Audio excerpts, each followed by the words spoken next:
اگه هوس یه ساندویچ کثیف و این اغذیه‌های دهه 60 رو کردی، این ساندویچ بندری مخصوص خودته چون فوق‌العاده خوشمزه است. بریم با هم دیگه درستش کنیم.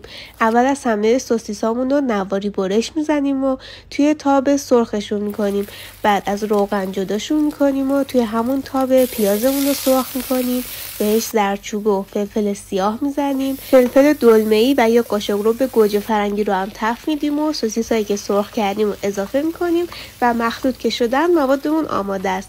یه نون ساندویچی رو از وسط باز کنید و توش رو کامل خالی کنید.